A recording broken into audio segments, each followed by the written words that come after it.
personaje importante. Pocos políticos de Durango han transitado durante 2 sexenios de manera continua como él lo hizo. Su ciclo, evidentemente, ya terminó en la administración federal. Pero las fracturas al interior de la Acción Nacional. El escenario electoral del próximo año, Carlos, el 2010 hay 14 procesos locales, de los cuales en 10 entidades hay cambio para gobernador. Evidentemente que va a tener un costo político para el presidente Calderón la crisis económica y la receta que está aplicando. Es decir, el PAN no va a las elecciones del 2010 con un escenario favorable. Evidentemente que no lo hay. De estas circunstancias, aparte obviamente de algún interés empresarial que está desglosando el propio Elizondo en el sector turístico, yo observo que es poco probable que regrese por tercera ocasión a competir al gobierno del Estado. Y tomando sobre todo en consideración el fracaso de estas pasadas elecciones federales, ¿no? Por donde supuesto hubo una debacle política y un rechazo a la política pues de Felipe Calderón prácticamente en todo el país, donde y yo no veo un golpe de timón de Calderón. Insisto, su discurso del tercer informe excelente, los cambios en el gabinete profundamente decepcionantes, la medicina que nos quiere aplicar para resolver la crisis, peor lo van a castigar. Entonces no hay un entorno favorable para que... Y falta todavía que llegue realmente la discusión ya de la propuesta y la discusión sobre el paquete económico que está proponiendo. Por supuesto. Y eso le va a generar un costo político severo. Sobre todo habría que ver realmente cuál va a ser la actitud del PRI en este caso, o qué acuerdos puede tener para aceptar o no, o negociar algunos puntos de la propuesta económica de Felipe Calderón. Ayer precisamente, Carlos, ayer por la tarde, la presidenta del Partido Revolucionario Institucional, en su doble condición de presidenta del PRI y diputada raza, o sea, raza en el sentido de que sí. ordinaria, sí. Y el resto el coordinador de la fracción de diputados priistas, Francisco Rojas, y el equipo económico de diputados tuvo una reunión con Agustín Cartes, precisamente para que el PRI fijara su posición. La posición del PRI con respecto a la del PRD y a las otras fuerzas es más o menos similar, no al 2%. Y negociar, en el caso del impuesto al depósito, negociar el tema de incrementar del 28 al 30% el impuesto sobre la renta. Y trae una contrapropuesta el Partido. Y habría que ver la cuestión del retiro del subsidio de la gasolina y del diésel, que también yo creo que ahí también va a haber una serie de negociación. Pero lo que se está sacando de la manga la fracción del PRI es justamente la reducción del gasto corriente y del gasto político y de la burocracia. Porque de otra manera, aquí lo que buscan ellos es compartir la carga de la medicina muy amarga para atender nuestra enfermedad. Y lo grave de este asunto, Rafael, que finalmente vuelve a demostrar la incapacidad de negociar de Felipe Calderón, de acordar, de cabildear, para no presentar paquetes económicos, no presentar propuestas que evidentemente van a ser rechazadas sin haber el consenso previo de los actores políticos, a los partidos políticos, para que pueda entrar lo más limpio y lo menos golpeado que se pueda. Esto habla de falta de habilidad política que ha sido una constante y que lo vimos cuando hubo el cambio de la dirección nacional del Partido Acción Nacional. Ah, no, por supuesto. Ahí una falta de capacidad para haber hecho el cambio de Germán. Una imposición presidencial. César.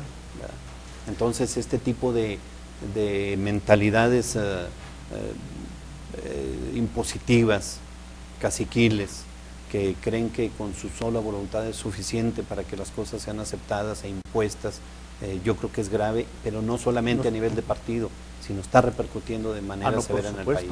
Pero a grado tal, Carlos, que hay actores en la fracción de diputados de Acción Nacional que no están tampoco de acuerdo, incluso con la propia iniciativa presidencial. Pero lo que veíamos con el Rodolfo Dorador. Como un ejemplo aquí propiamente doméstico, pero en el escenario nacional hay muchos. Hay varios que han dicho totalmente un profundo desacuerdo, por la sencilla razón que, vuelvo a insistir, que se le está cargando a la sociedad el pago, el costo de esta crisis que la sociedad no generó.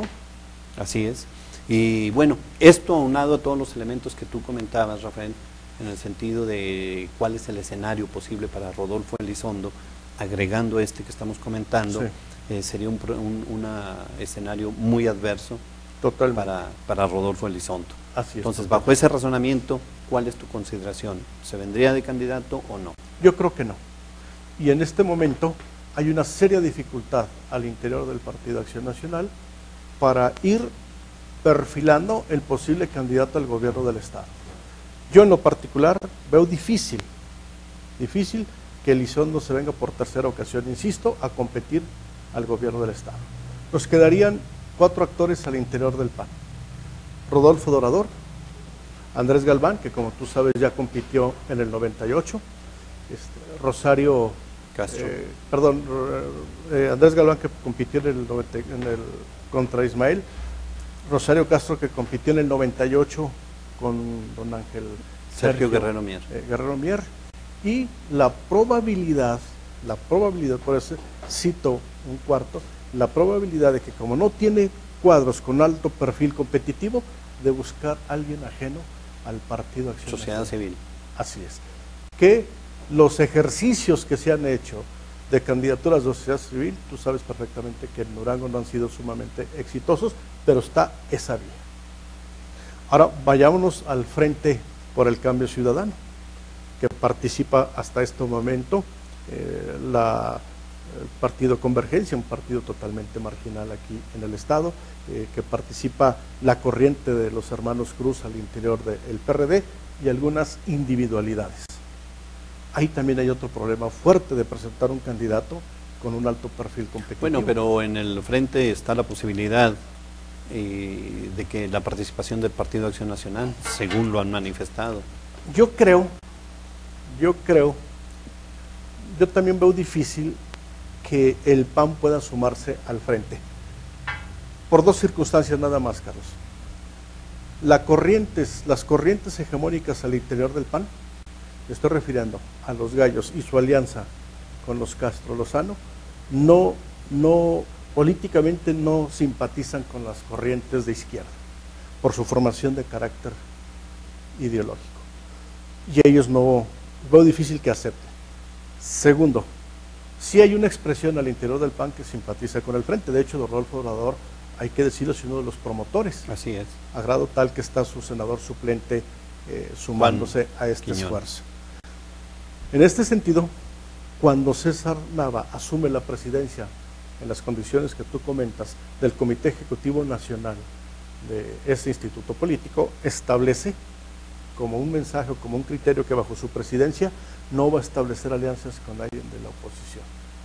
Quizás el anuncio fue prematuro, pero ahí lo comentó. Finalmente puede cambiar de opinión, la política es totalmente circunstancial. Y coyuntural, ¿no? Así es. Yo vería, no en Rodolfo Elizondo, el que pueda abanderar a la oposición, ya sea en su totalidad o parcialidad.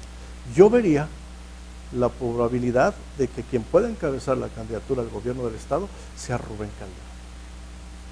No veo en el horizonte político, aquí en el contexto, un personaje que pueda aglutinar. Rubén Calderón, rector de la Universidad de Juárez del Estado de Durango. Es correcto. ¿Consideras tú que pueda ser el candidato de la alianza? Él puede ¿O de ser. qué? Sí. ¿Sí? Así es. Y Pero, evidentemente que le puede ser atractivo a algunos sectores del PAN. La candidatura de Calderón. Calderón simpatiza mucho con el PAN.